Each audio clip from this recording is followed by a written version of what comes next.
But Drea, let me keep you on this because it's right in your backyard. Evidently, David Eby, he's doing the Sergeant Schultz routine. I know nothing. I saw nothing. He evidently has no information that India is involved in extortion in British Columbia. You got to be kidding me. Let's roll this whopper of a clip. So just to be clear, though, the Bishnoi gang has taken credit for some of what has gone on in your province, both in your province but also in Alberta. You have never been briefed or been made aware of any connection between that and the government of India, to be clear? Just to be clear, the allegations that we heard that the Bishnoi group was involved in these attacks in British Columbia led us to lobby the federal government to list that organization as a terrorist organization in Canada. And I'm very glad that the public safety minister did do so. There are many published allegations about the Bishnoi group and potential connections with the Indian government. But for what we have information for at the political level, at least in British Columbia, we don't have information about the Indian government's involvement in extortion. And certainly, if government officials do, I hope it's forming part of the basis of the police investigation work that's happening. Well, that was grease lightning, that group being designated as a terrorist group, because going back to, you mentioned the IRGC in the previous segment, Drea, when they shot down the Ukrainian airliner in January of 2020, there was something like over 50 Canadian citizens and 30 permanent residents of Canada on that plane. And it took the Liberals 5 years after that massacre to designate the IRGC as a terror group. But getting back to Eby, what do you make of this, idea that he has no information? Well, that's what I've been calling him, is David Know Nothing Eby lately, because this is just the theme we're seeing even when it comes to the concerns with land rights out in British Columbia. It's like, well, if this is true, what good are you? If I'm a journalist and I'm hearing about it, what excuse does the Premier have to, at the very least, not looked into it himself and tried to get some answers? And let's not forget, this is the former Attorney General. This should be right up his alley. There's a little joke we put up there in case you haven't heard about the recent Aboriginal title claim over Vancouver and a lot of the surrounding areas. We're trying to figure out exactly what that means.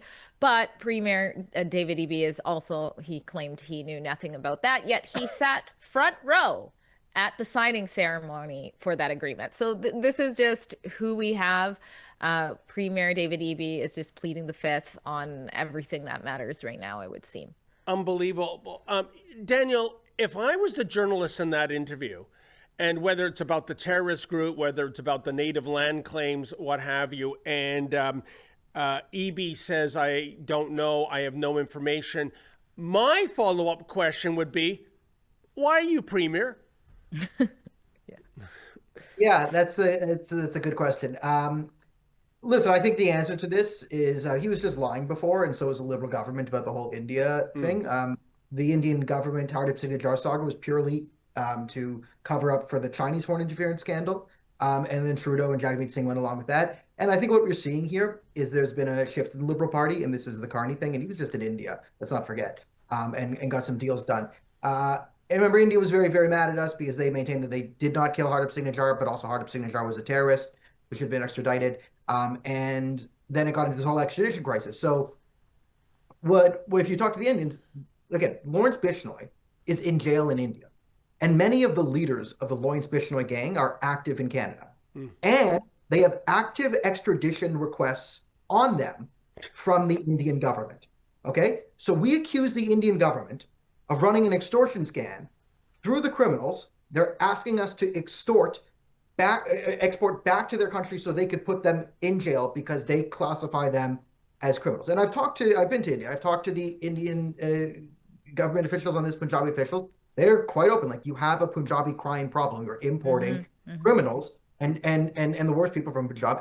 And so this isn't to gaslight people, say like, oh, it's not that there aren't Indian-based gangs extorting people in Canada or gangs from Indian origin descent. That's all I'm saying. It's just these aren't being directed by the Indian government. And in fact, most of the gangs are Khalistanis who are actively anti-Indian government. Like, a lot of the gang warfare is a proxy war between India and Pakistan. on our soil because we let Pakistan fight a proxy war and jihadists fight proxy wars on our soil. So why not, right? And they've done it through the Khalistan movement. So a lot of the Khalistani movement has now been extorting and harassing people and then trying to blame it on the Indian government to cover their own tracks. And the liberals were fully on board in NDP letting them do this and starting a fight with India for ideological purposes because it benefited sort of everyone there. And now you've seen a change. And listen, Brookfield's invested in India. So that's how we're making decisions. Like Mark Carney's like, listen, Brookfield wants to make money and India has more money than Khalistanis. And I'd love it if, like, listen, I've been on the record. I'm okay if Mark Carney turns Canada into a Brookfield subsidiary, as long as we get to have a functioning country.